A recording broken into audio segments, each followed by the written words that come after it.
So I want to welcome everybody on to this conversation. I'm so grateful to be a part of this and to have everybody be a part of this conversation, especially during this time. Don't be alarmed if I look down a little bit at my phone or something like that. I'm just trying to make sure that I have my notes and everything. So first of all, thank you. My name is Francine Ott. And I'm so grateful for you to be a part of Fragile Conversations. This is a part of Homegrown series right now. There have been several conversations and several events going on to be a part of this series. So if you can check them out, please do. So many healing conversations about trauma and different things, and that's definitely something that we will talk about tonight. Tonight's series, or this year's Homegrown series, is dedicated to Craig Campbell, and we want to remember him and honor his life and his legacy. I also want to give a shout out to Sulé Adams, who has given us this platform to be able to share. And so we're grateful for this and for Whole Heart Productions. I also want to just take one moment just to acknowledge anybody right now who may be hurting, who may be going through some things in their life right now. And so my hope is that this conversation and you engaging here today will just shed a little light on your life, shed some positivity, and hopefully that you are taking moments for yourself, for healing. You're doing self-care. You're praying, you're meditating, whatever it is that you need to do to heal. And so again, make sure that you, stay open to receive and to connect with people that want to support you in this time. So I also want to share a little bit with you about what this project is about. Fragile Conversations. It is definitely a conversation around healing from trauma. And also, it was a project that I started during COVID. And I was given the opportunity to do this project from the African American Cultural Center at North Carolina State University. They gave me, I applied for a fellowship and I received the fellowship, and it was an opportunity to do a passion project and something that has been on my heart for a very, very long time. Healing, if anybody that really knows me, is a big part of what I love and what I do. And it is also a part of my choreography. It's a part of dancing, and it's something that I hope that everybody would get from their experience working with me, but not just working with me, but working with anyone. And so I just want to share a little small nugget with you about where Fragile stems from. Fragile focuses on women of color and how trauma has affected their bodies, voices, relationships, emotions, artistry, and more. This work is, for me, a seed to be planted in the soil of people's healing journey, a seed to be watered and to grow in one's life. This project was inspired, again, for my own healing journey, but in particular by an artist called Erin Allen Kane. And she shared on Instagram, she shared a very long caption about generational trauma. And just a lot about women of color, and a lot of times how our voices are not heard, and how when we're strong and how when we're passionate, how we're kind of shunned in certain ways, and just all the stigmas connected to that, and how a lot of times we put our healing and our voices aside for other people, but we never really do what's necessary to take care of ourselves. And so I really wanted to do some personal research and also use my own life experience to create a project. I wanted to do a live and in-person project and also a film, but because of COVID, that did not happen. So in the height of COVID, I was able to create this film with some truly beautiful artists. I put out a request on Facebook and also on Instagram, you know, just asking if anybody wanted to share in their story about trauma. And there were some people that responded to it that I'm so grateful for, that came along with me through this journey. And so you'll see some of their dancing and some of their voices tonight in this film. So I just want to give a shout out really quickly. And I'm gonna do it really quick, to Gemma, to Tiffany, Clarice, Matia, to Isis, D, Hannah, Anna, Shonda, Jade, Jasmine, Italy, Maria, Nia, Michael, and Marisa. I know those names rhyme. It's a lot to say, and especially if I would have went into the last names. So anyway, I'm not having this conversation by myself. I'm going to have this conversation with some really awesome women tonight. But I also want to acknowledge that a lot of times in talking about trauma, even watching it or whatever, it can trigger things. And so if you feel triggered in any way, please make sure that you step away and that you take care of yourself and do what's needed and what's necessary for your healing. Because again, this project, this conversation is not to trigger you, it's not to bring any hurt or harm to you, but instead, it is, again, to be healing.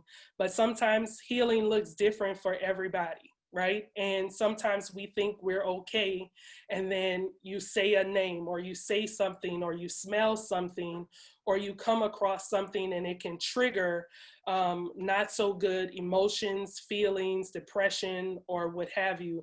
And so again, if you feel any of those things, please make sure that you do what's necessary to take care of yourself tonight. Again, I want to bring in two awesome women into the conversation, and they will pop on right now as I say their names, Shalewa McCall and Ann Pollock. And so, hi ladies. Good evening.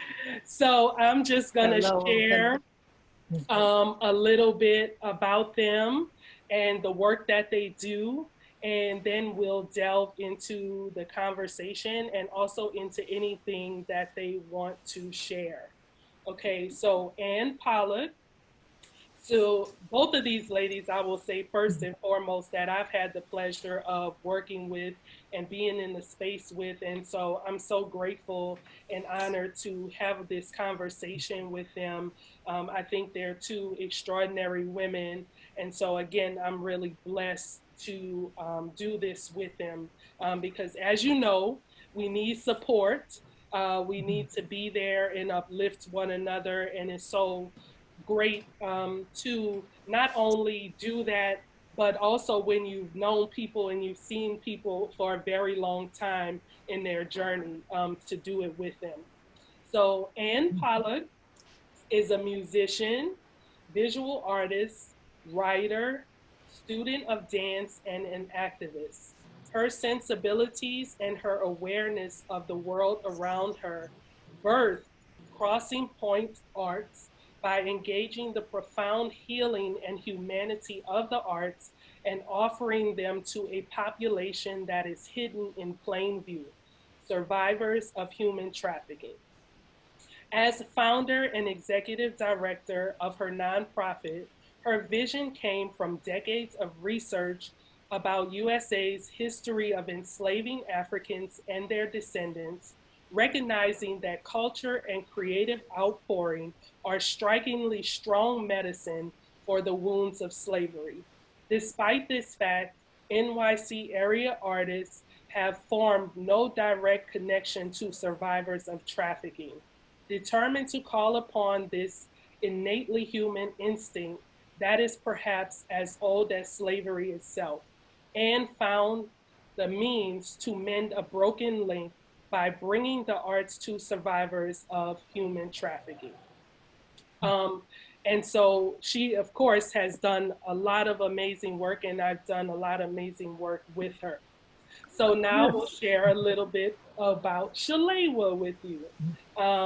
Shaleba is an artist and educator dedicated to the liberatory creative practice. Her poetry was included in the 2019 edition of the 50 in 50 Project in New York and Los Angeles and the 2019 Visible Poetry Project. McCall is a 2019 Poets House Emerging Poets Fellow.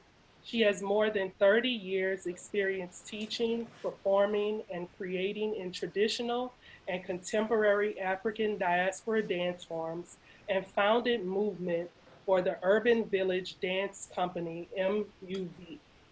McCall bakes pies, teaches, and develops projects joining movement and poetry in Brooklyn. Thank you for joining me, ladies. I'm so grateful to have you. Thank you. And please let me know if I missed anything or if there's anything else that you want to share before we delve into these questions. No, we're good? Okay, awesome. All right. So, I again thank Sulé for, allowing me to moderate this conversation with these ladies. And I wanted to ask them some questions that I also asked the women and the men that engaged in this project with me. And I gave them the option of being able to talk about either their own personal experience or experience that they've had in the workplace.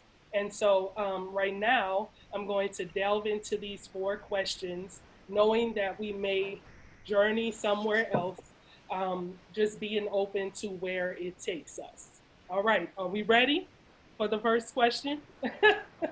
Okay, awesome. So my first question to each of you is, how has trauma affected your body as an artist? And if you don't answer that from a personal place, the question is, how has trauma affected the body of work that you have experienced trauma in the body and the work that you do? So whoever wants to delve into that first. After you, Shaleba. Oh, okay. Unless. Wow. For me, it is hard to separate, particularly when I'm thinking about my body of work as a creator, performer, and my physical body. Yeah. I am recently completed cancer treatment for endometrial cancer. Yeah. And that is having a really interesting effect on my body and on the body of work. I had been thinking about beginning to make a full evening of solo performance, and I had created one solo that is a choreo poem that I showed a couple of places around New York City.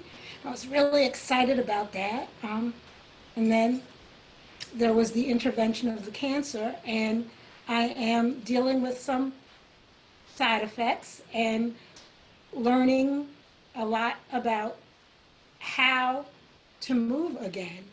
And so that is sort of an immediate experience.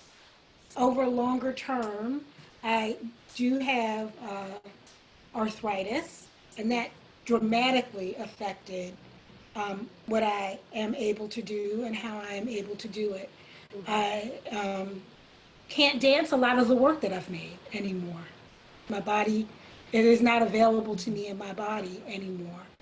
I have been able to continue developing new work as a soloist and to participate with Rashida Bumbry and Dance Diaspora Collective and to do Run Mary Run, her presentation of the ritual of ring shout, and whatever body I have is welcome in that space. And it has been really something for me to be able to be fully present, including in my pain and in the limitations that might be happening in my body on a given day, because the work is actually about a community of people being as present as they can in their actuality. So my pain is not unwelcome in that space. Yeah. Before Ann starts, I wanted to ask you, do you notice any particular parts of your body where you may hold, where you hold some of that pain or that trauma? Knees and hips, in particular, the actual arthritis is in the knees, but I have gone through several courses of physical therapy and am really conscious as I'm learning my body after cancer and with some of the post-treatment side effects to not be walking in a way that I'm holding myself and causing other injuries, and that had been a problem for me with my hips. So those joints, which everybody knows are major sites of emotional stuff. Yeah, definitely. Thank you for sharing that. Ann? So thank you so much, Sulé and Francine and Shalewa. Such an honor to be in your company and be present for this. And so my answer starts actually with my travels, which is kind of a surprise in the context of the way you phrased the question. But I had the amazing opportunity to visit Brazil and spend a lot of time in Guadeloupe, and I saw people moving in ritual and ceremony and dance, in music, and I understood that they were healing. And this really informed my internal process, which was also a healing journey from extreme trauma earlier in my life. And the process of like working on it within and then having the opportunity to travel far and see it elsewhere. What are people's process? What are they healing from? What will liberate them? And it eventually came together that I needed to do work with other people through creativity to address their trauma. Because I kept experiencing this universal, especially in the African diaspora, where dance and movement and song and what people wore in every situation was about culture, but it was definitely about healing. So to bring it to the place of what I then came to understand was that there's more trafficked people than ever on earth right now, upwards of 48 billion. Some people say 45 million. Wow. You know, it's just estimates. And I understood that I was given those opportunities to travel only to actually bring it home to people who I could work with through the anti-trafficking community. And so it was absolutely an extension of my own healing journey, which included you know, probably 8 million acupuncture needles by now over the course of decades, Wow. and all the inner work and body work, and really going in a very focused way to overcome my own trauma, and then to some sounds over there. I don't know what they are. I'm gonna ignore it. Hope it's okay. To take it, be to the point where I was overflowing. I was well enough to be able to share it with others. And that's when I roped you in. I put my arms around you, said, Francine, come here. We need to go do something. Yeah. And you were one of the very first few teachers that I brought in, and we did amazing work. I got to take your dance classes with the survivors. So it was my side benefit. Yeah. So it was very much a connection to my own healing journey, but I had to reach a certain point with it before I could reach out to the world. Yeah. And bring it back. Yeah, definitely. And something I want to share just a little bit in my work with that I did in those spaces with Anne. It was a lot of times, sometimes I would see that in the space of us working together, there was an openness, but sometimes before we got in that space, there might be closedness, you know, and so people might be open in that space, but then sometimes when we left that space, it was like the wall went back up, you know, and so it went up sometimes immediately. And sometimes I noticed that sometimes what we've been taught in the past was like you leave your stuff at the door and you don't bring it sometimes in the room. And one thing that I always would share with my students was, you know, that I wanted to leave space for them to bring whatever was necessary into the room. But if you bring it in, you have to also be willing to work through it in some way, shape, or form. Whether that work looked like it came through the movement and you didn't talk about it, or you needed to lie down with it or breathe with it, or whatever it was. I just think that it's important to be able to work through things, because when we leave the space and we go home, you know, that's still stuff that we're carrying in our bodies, and our bodies carry a history, they carry a language of our lives, you know what I mean? And so I think it's important for us to get healing in that place. I don't know if you all want to share something about that, because it kind of leads to my next question, but yeah. No? Okay, so I'm gonna let it lead into my next question. Which, I feel like okay. I feel like that's a very particular. Yeah, Sorry. you hear me? Yes, I you hear can me hear all you. right? Yeah. Oh, okay. I feel like that process of anyone working through creativity to address whatever's coming up, if it's however they're feeling, is going to be named, if it's on the extreme, and if we're going to call it trauma, or even something on a lesser degree. There's there, it needs a context for it to be safe, and that container or context is something that somehow creativity presents like one of the most positive contexts that there is. And I feel like we have not even begun to tap into what creativity can do for people through healing their trauma. I feel like, you know, the trauma specialists are just starting to scratch the surface, but just, you know, my own journey, I would not be here to tell this tale were it not for my creative life. It absolutely has sustained me, and the resistance you talk about is a personal thing, and it can also happen in groups. Yeah. You know, but if you can push through it, there's so many treasures on the other side of it. Definitely, definitely, for sure.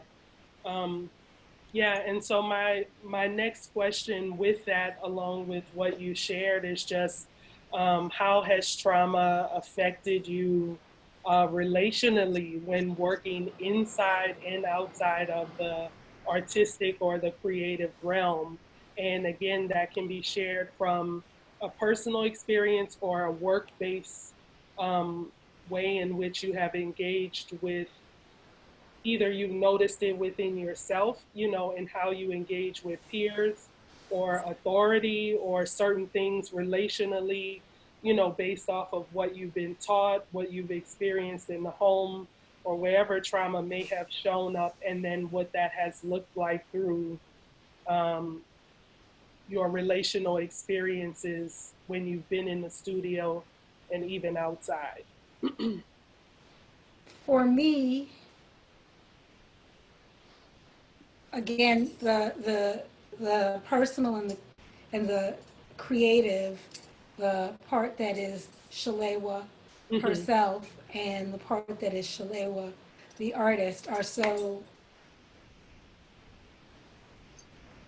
in sync with Yeah. each other that that it shows up lots of different ways. Mm-hmm. The activist and media personality, Esther Arma, uh, has this whole program around what she calls, what does she call it? I know that there are other people who have something called healing justice, but she might have also used similar language. Mm-hmm. But she used to ask this question that when I first heard it, maybe 8 or so years ago, it was revelatory to me, and it is, who are you because of how you were loved? Mm-hmm. Oh, And, that was my next question. But go ahead. Go ahead. oh, That's all right. That's all right. You in there. You in there. Go ahead, Shalane. Go ahead. um, and I know that for me, a lot of the spaces um, relationally for me as a young person Mm-hmm. um, had some injury and some tension and a lot of things to work out. Yeah. Um, Teachers who, and you know, I'm of a generation of dancers who were trained by people who were frankly abusive, Oh, yeah. Let's be clear. emotionally and physically. Oh, yeah. And it was something to learn to be present in my gift Mm, without somebody beating me. mm, It is something as a teacher to work to understand how to help my students be present in their gifts wow. in a way that is sustainable Yeah. and healthy. And I can, you know, name teachers. I will be calling names maybe a lot this evening. Um, Nia Love, as Yeah. a teacher who transformed my relationship to my body and my capacity and my possibility inside of that. Yeah. Um, you know, my body shape has been different body shapes. Mm-hmm. My body size has been different body sizes. Yeah. And Nia was a first person to say to me, wow, I really love how that movement looks on you. Wow. Yeah. And that wasn't a thing that I heard. People would Mm-hmm. say, wow, I didn't think that you could do that. Right. Let's be clear. Okay. And I was be like, well, why couldn't I do that? Right. Um, and um, learning to accept the feedback that people meeting my work had about being happy to see a not small person. And my neighborhood is loud, so y'all It's might all be right. That's all hearing right. that música Come on. urbana right now. Um, but learning how to love myself in a way that didn't, you know, append for a fat girl, or for a Mm, dark-skinned girl, or mhm. for a black person, Yeah, or for, as I've been older, um, I didn't start dancing with a main stage company until I was uh, past 30. yeah, So for an old person, right, all of these things, and trying to balance yeah, all of this other information with, but people appreciate and experience something through my being present. And the right, only way that I know how to be present is in this body, in this right, package. And all of that other stuff inhibits my mm, capacity to do my best work. right. Oh yeah, Mm. yeah. I I'm here. Seriously. Because there have been many times that it's like, um, and it's even to like how you see yourself. Because when I was smaller than I am now, I couldn't see myself.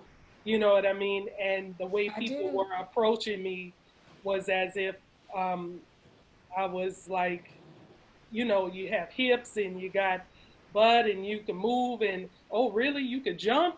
I didn't think that was gonna happen. I didn't think you was gonna make it. Really?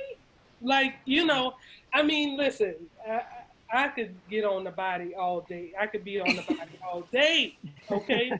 With the stuff that I've heard and the comments that people have said to me when they come up to me and not, and sometimes I think people think that it's like an appreciation that they're showing, but it's not. You know what I mean? It's like I've had Mm. many people like, oh, I know, oh, you can move like that. Oh, okay. Now that I know that, or you move light for a large person or a big person or a big girl, and so I know. whew, I could stay on that all day, but I'm not. I think you said it very well, and so I'm going to give Ann space to speak on what she wants to share in this question or her thoughts. This is such a big question. Oh yeah, So I'm sorry, I feel like I want to start from 100 different places, but I won't do that. That'll be so confusing. yes, um, the work of Kimberly Crenshaw, who talked about Black bodies and what's happening to Black bodies, and she was the first person I heard frame it like that. And she's the grandmother, she's the mother of intersectionality, she's the mother of the Say Her Name movement. She's an extraordinary human being who was in her proximity not long, 2 years ago. And when I understood what my body has gone through, trauma and all, to get to this point, I clearly understood from an extremely early age that people of color were going through a very different physical life, very different physical experience. And I resented the fact that there was this horrible disparity, which those words don't even begin to cover it. But I felt like the privilege of the safety that I've lived with, the white privilege that I've lived with, was its definite focus has been to extend the privilege to make other people's lives dramatically better if in any way I could do so. hmm And I believe that that's what led me to work with the population that I'm working with. hmm And I'm not going to say that I've had an easy time physically through this world. I've had to overcome a lot with my own history, which I'm not in. When I got to the place of understanding that creating an environment for people to be able to move into another space physically within themselves. The role was actually not to enter their trauma with them, but to be like to move into a place of simplicity so that they could experience themselves. Does that make sense? yeah, A place yeah, of quietude so that they could just live and be in themselves. And then of course, it doesn't seem to matter what art form people are involved with, it moves people from the part of their nervous system that's fight or flight over to the part that's rest and digest. And that's a very pronounced thing, because it took me about many decades to start to live in the rest and digest one myself, because I had so much, I had so much physical trauma that I was still working out. But I had come to understand that that was possible for others, and I somehow learned to create that space. And I didn't have particular role models because I couldn't find other artists working in this way. But I felt very, very called to bring other artists in this direction. I feel like we're really good at it because we live in that place all the time as creative people. So I felt called to find ways for other artists to enter this work and enter that space with people who were suffering extreme trauma and the aftermath of extreme trauma. Yeah. And we kept coming up with these same good results. So I was like, well, this must be something of real importance. Yeah. And, as it said in my bio, I looked backwards into the history of how did people who were enslaved here survive? How did that happen? And I genuinely believe that creativity had a considerable part to do with that survival. There's no question in my mind. So that long-winded answer is I found enough quietude in my own body to be able to show up in that place for others, and I experienced that from you as a dance teacher, because I'm your groupie as a dance student forever. I'm about to come down there to South Carolina or wherever you are. I miss your classes so much. But even though you were moving and getting us to move, there was a quietude about the way you deliver, and it taught me a lot. You create that reflection, that mirror, that's a very healing mirror. So I learned from you. I learned from Baba Richard Gonzalez in a billion one of his dance classes, from my music teachers, from everywhere, from life.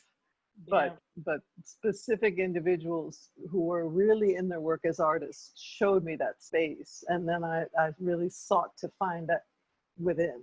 Yeah. And that's what I've most successfully been able to bring to the table, I feel. Yeah. Awesome. Thank you so much for that. And I just, for me, I'm thankful, just like how Shalewa mentioned, and you mentioned, teachers and different things like that. I'm thankful to people like Camille A. Brown, because she's not just my friend, but I would consider her a sister and family. And she always gave me a space to be myself, to accept my body as it is, you know what I mean? And if anything, continue to highlight it and push it forth and be like, we need to see more of you and capitalize on you, and, really push me to the forefront. Because sometimes when you were in that place and, I would you get on the stage, or you get in that space and you share in that way. And then sometimes when you get some of those comments that we talked about before or whatever, sometimes it causes you, well, I know it did for me sometimes, to shrink back in, or whatever. And so it's like, here I am, I just got in a space, I just shared all of this, I just let it all go. And then boom, as soon as I finish, here come these comments that are lingering, that I'm leaving with, that I'm going home with, that have become part of an internal dialogue, that not killed off what was done in the space, but, sometimes you have to do a lot of work to get rid of that other those other voices and people, you know, and what they think of you and those other things. So Shalewa touched on it, but I guess I want to delve a little bit deeper into what you talked about in terms of about loving, and that goes into like my next question about how have you learned to love or not through trauma, and through your healing journey, you know, and through your experience. And just like you said, Shalewa, those two things, when you mentioned the personal and the artistic, those aren't separate for me either. You know, so I totally understand where you're coming from with that, but I would love to hear you guys' thoughts on this. And I hope you don't feel like I'm rushing you through or anything. This topic is so extremely vast. And we are dealing with so much traumatically right now in the world, and so much injustice and so many different things, that, you know, I feel like I can't touch everything, but I wanted to still touch some key points. So again, how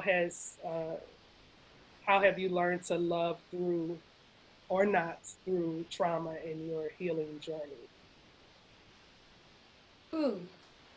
I was recently introduced to a concept that I had never heard before that I think needs to be more present in conversations like this. Mm-hmm. And it is the concept of post-traumatic growth. Mm-hmm. People talk about post-traumatic stress. People talk about resilience. I had never heard of post-traumatic growth. And it's interesting that Anne brought up Kim Crenshaw. She is a person in my story also, through her work with the organization she founded, African American Policy Forum. She put on a series of 3 consecutive summer camps, and I didn't know about the first one, and it's still not all the way clear, other than Spirit knows where you need to be when you need to be someplace. But I made it to the second gathering and the third. And at the second, I had come through a really intensely exhausting period of teaching. I teach dance and Black studies at an independent school here in New York City. And there are lots of great things about where I teach, and there are lots of challenging things, particularly for Black people, Indigenous people, and other people of color. And lots of other people also, trans people and queer people. And I was exhausted, and the email telling me about this magical opportunity to go away for 5 days and get some training and some restoration and a communing for Black women who are artists, activists, and a group of women who are the survivors of the women that Kim has helped push forward with the Say Her Name program. And I got there, and I was surprised at how receptive the community was and how ready to hold a really kind of fractured version of myself. This community of people who I thought were strangers. And of course, Black dancers are everywhere. And Dina was there, and she was like, Kim, she's a dancer. And at the end of a whole lot of things, I was being asked to stand in my gift. And I had been poured into so much that it was the first time that I had shown solo work. It was my pathway back to making after a lot of things had really interrupted that for me. And that holding, which included being in community in so many different ways and being asked what was happening with me and having people actually listen and being asked, well, what can you give? And I'm like, well, I'm just a dancer. I bake sometimes. And folks found me a kitchen and found me a stage and were like, those are the things that we need right this minute. And the giving and the sharing of those things opened up this whole process where, I always kind of was, but I really am more present as a movement person. That I can be a stronger advocate, that I can say in spaces where maybe they haven't heard before, this needs to change. And I have grown in my capacity. The trauma absolutely happened. And I was pretty good at resilience. I could get myself back up to, a more than passable fighting strength, as it were. But I wasn't moving forward. I was kind of treading water for a long time. And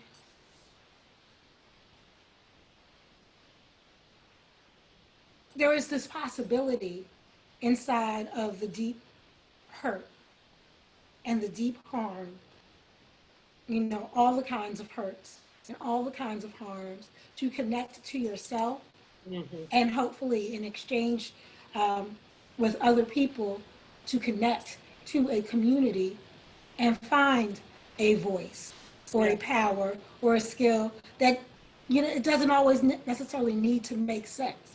If you had told me 5 years ago dancing and baking pies were useful tools for revolutionary struggle, I might not have believed you. But I know right now that they are. Yeah. Yes. Listen, they are. Okay. They are. Yes. I love it. I love it. Yes. Thank you. And do you have some thoughts? I do. There's that thing.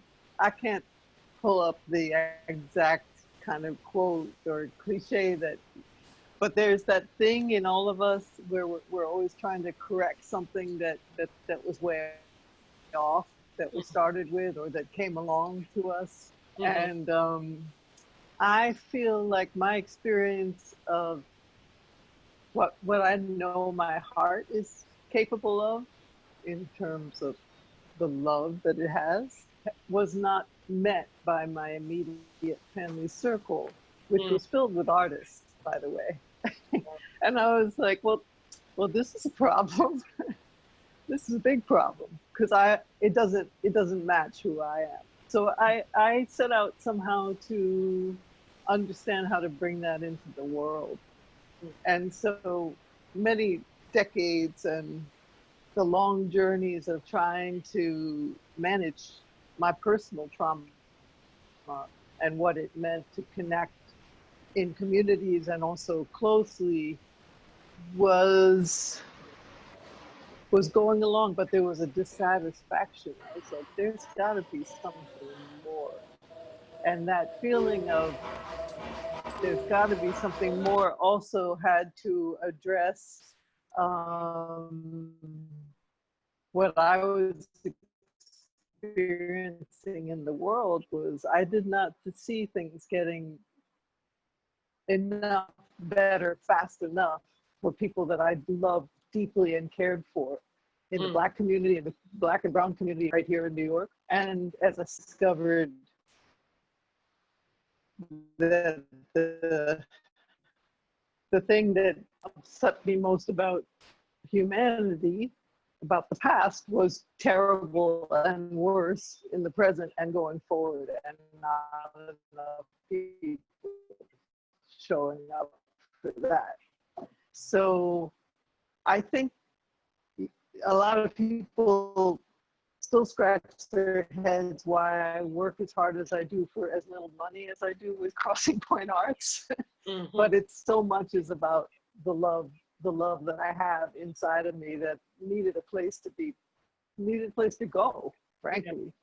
And just, you know, the word community that you use, Shalewa, is so crucial to the whole experience, because I needed to build the community that I wanted to be in, because it didn't quite yet exist. And I feel like I'm, you know, it's probably going to be a lifelong quest. Yet I feel like some part of me says, yeah, this is what I was talking about, mm-hmm. you know, decades and decades ago. This is the thing that feels the most right. So it's a funny thing, you know, when I'm reading now various works of women activists, the question of revolutionary love is coming up a lot. You know, Valerie Kaur, her new book is called See No Stranger. It's right there on my table. And Emergent Strategy by Ms. Brown. I can't think of the other parts of her name. Forgive me. So revolutionary love is apparently something that was in me all along, and I didn't have a name for it. And I think it was specific. Revolutionary love was my personal post-traumatic growth. And yes, I'm with you. I love that term, and I use it a lot, Shalewa. It's something that I think speaks volumes, even beyond resiliency. I think it has a very specific fine tune to it. And so in that sort of meandering answer to your question, my expression of love is starting to be and has started to grow in the world. And, mm-hmm. and that's given me an incredible sense of, well, actually now I can belong here, because I created the space that I understand. And I didn't understand that other thing before. So, and let me just say that for me personally, my travels to other cultures was where I understood myself the most. By the way people related to me and I related to them, I got it. I was like, this is what humanity is about. I often tell my friends from Bahia that I learned how to be a human in Bahia. So yeah. It's about, you know, it's about what you have the opportunity to do with your heart. And I feel really blessed that I've had a way to express what's in my heart. Incredibly blessed. Yeah. Awesome. Well, thank you so much for what you both shared. Like I said, this subject matter to me is so extremely vast. There are so many moving parts to it. And so when I did this project through this fellowship that the African American Cultural Center at NC State gave me the Faculty Fellowship Award to do, I wanted to interview, like I said, women of color and who are dealing with trauma along their healing journeys. And it was so interesting to talk to all of the women that I spoke with, because everybody was at a different place and everybody's healing journey looked different. But there were still certain things that were very common in terms of what was experienced in the body and what was experienced in the creative space and even outside of the space. And so it was truly a privilege and an honor to be able to do this project and to have those conversations in private. And some of them started off me thinking like, oh, we're just gonna talk for about 45 minutes or something like that. And some of them went to an hour and sometimes 2 hours. And so again, like I said, for me, I'm thankful to have this conversation with you all live, because this conversation a lot of times I've done more so in private. And I was talking to someone today through Instagram, and he was sharing with me that, you know, somebody was saying to him, well, what you've said has been said before, you know, and it's so interesting.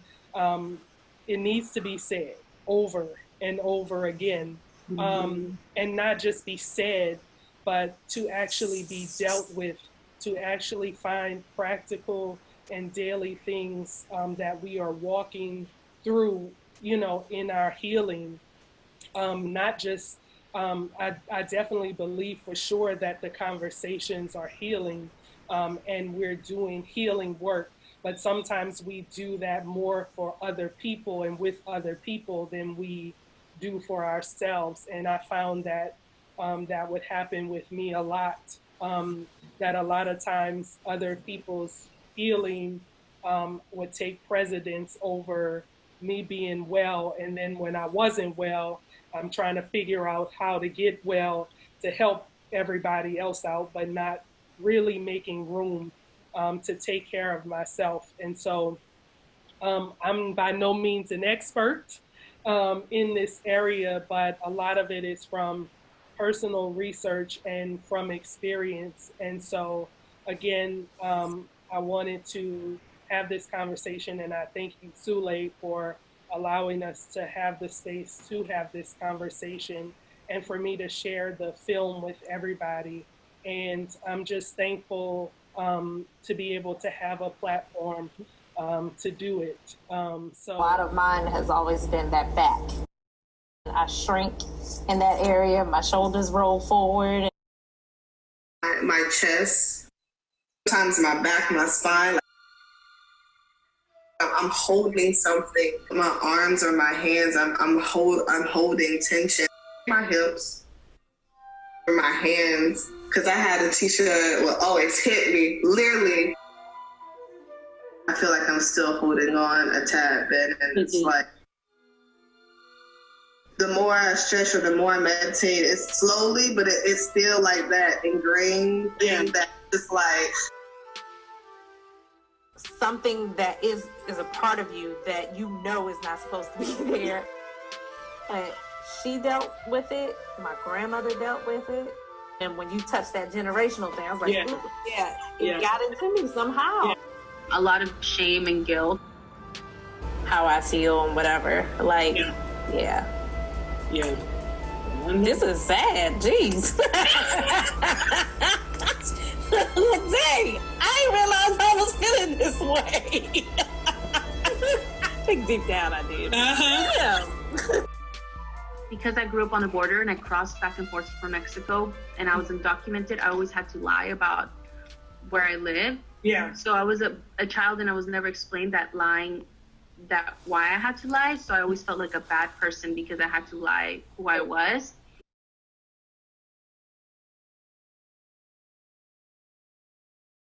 I continuously felt criticized, and when it wasn't even being given as a criticism.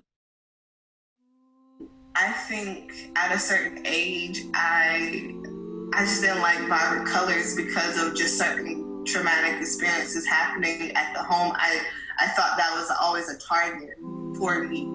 So that's why I would always wear black. But then I realized, like, I feel like it's just some level of hiding.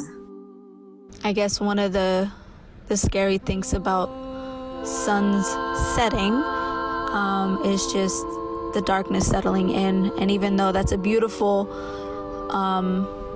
picture when you're looking at it like what I'm looking at right now, when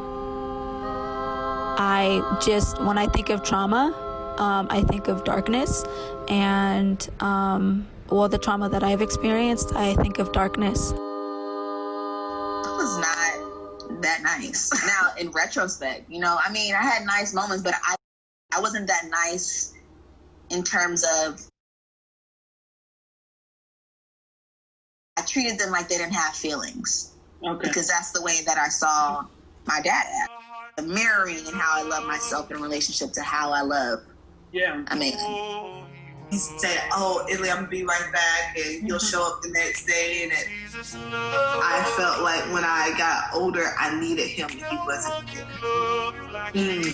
He was just MIA throughout most of my whole life until possibly high school when I was graduating. The first father I knew to love me was God, Jesus. He was the first father I knew that loved me, even though I knew deep down that my father, my earthly father, had love for me, but I never really truly knew what that love looked like or felt like until after I knew Jesus, which is why I probably was able to receive my father's love when it was demonstrated. Because you loved us first, O King.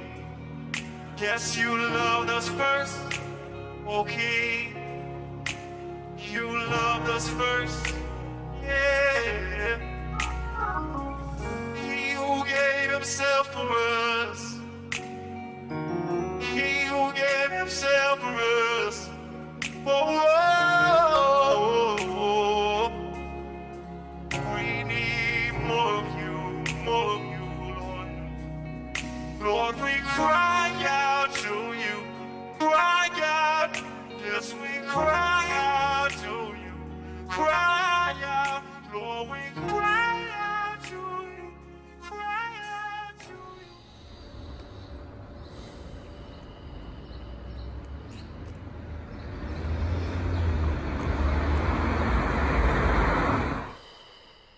The good thing about my mom, like, she was very hard on me, but she also let me make my own mistakes, which I think is super important. Yeah. And to this day, like, I still watch her work a lot. Mm-hmm. So everything comes with labor. Yeah. A lot of labor. Yeah. Loving hard and coming home, going to sleep, and Yeah. exhausted. Yeah. Sometimes I ask, like, what do you want to do, you know? Yeah. What do you want to be? I know. So that's hard. It's been hard. It's been hard, like, love. That wasn't something you were comfortable with, that you didn't really like hugs or things like that. And so I wanted to respect that. And so, but it was hard because it was like, this is the way that I show love, and I'm not able to fully do that with her. And that's hard. So how do I tell her? Besides telling her, like, how do I demonstrate it, you know? And it wasn't intentionally, it just was something that I desired so much. And, oh, I want to hug you, and I want to this, and I want to that. And it was just really not healthy. It's not helping, right? My stress, my anxiety being pushed on her. My mom completely blamed me, like, you know, for it, but then didn't recognize that she was, like, always putting me on diets or comparing me to her friends' daughters, or, like, you know, Oh my God. all those things that, you know, she thought she was trying to help me and motivate me to lose weight, but that was actually just, it was her unconsciousness that, like, doesn't recognize that. I do think that comes from a victimized way of looking at her, you know? Mm-hmm. Yeah. And though I knew that my mother would give her life for me, and she loves me more than anything, and she's amazing.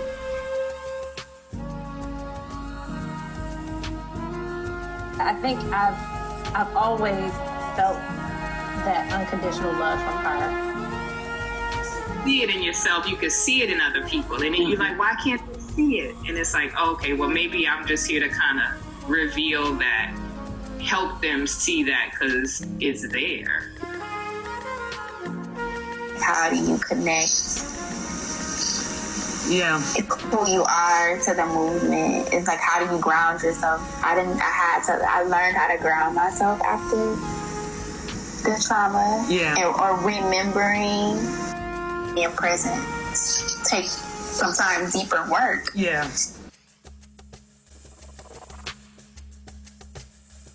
I'm just now starting to learn my body. Now I'm more embracing when people hug me and I don't really think twice as much to hug others when I feel led to. None of my friends treat me like this. Why do I treat you like this? Yeah. None of my friends do. So why do certain people in my life get to do that?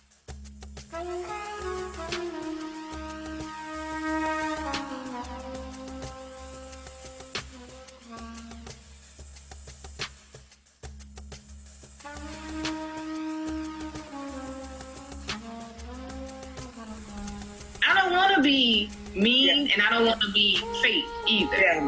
So it's like, just how do I find that place where if I see somebody that might trigger me in some kind of way? The hard part is the role you played. Yeah. Whether it's not forgiving yourself or take, like, well, I participated in this 90%, they just did 10. Yeah. Versus, just owning up to it. It's hard because you don't see people in your life. I didn't see people in my life do that. Like, even apologizing as a Black parent, it literally, like, they were like, come on, eat. It's like, now we normal. Right. So you start to see, like, people, okay, something traumatic will happen, and then we just act like it was wrong. Yeah. You just develop those coping skills. You think they're normal, and they're not. If I were to speak my voice, again, I'm a threat. Yeah. Everything I say is heard from a lens of just a threat. Yeah, but I used to have a hard time with speaking up for myself. Or I had to realize it in myself first before I turned it around. And so it was this repetitive, like, I don't have to prove. Like I'm kind of dumb.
So anyway, that was the film. Beautiful. It was wonderful. Thank you so much. Thank you. Beautiful, beautiful. Thank you. Like for me, like I said, that was just a seed, a little nugget to plant for people to continue to do their healing work and have their healing journey. I think that there are many people that have capitalized or benefited from us not being healed, and no longer should we continue in that path. And so I just wanted to come back. My prayer is that you are okay, you know, and again, if there's anything that triggered you or anything that was brought up, that you would make sure that you reach out to get the help that you need. It's important. I believe in therapy. I'm in it. And I believe in group work, in therapy work, in dance, in the arts, and just whatever realms or whatever means are helpful and healing to you. And so hopefully you'll take that chance on yourself, that you'll do the work necessary. No one says it's easy, because it's not.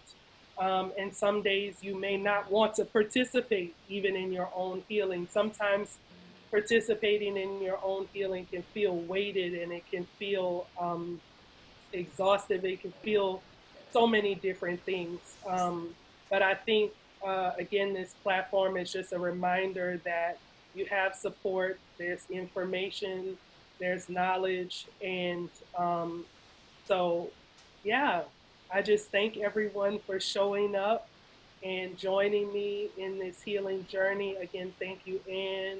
Thank you, Sulé. Thank you guys so much. Thank you. I thank you, Sulé. Thank you for all the beautiful people that came before me and had the conversations that they had. Thank you for everybody who took a chance on their own healing, allowed themselves to be vulnerable, because sometimes if they didn't, we wouldn't get some of what we need to heal as well. So thank you for the teachers. Thank you for family, for friends, for loved ones.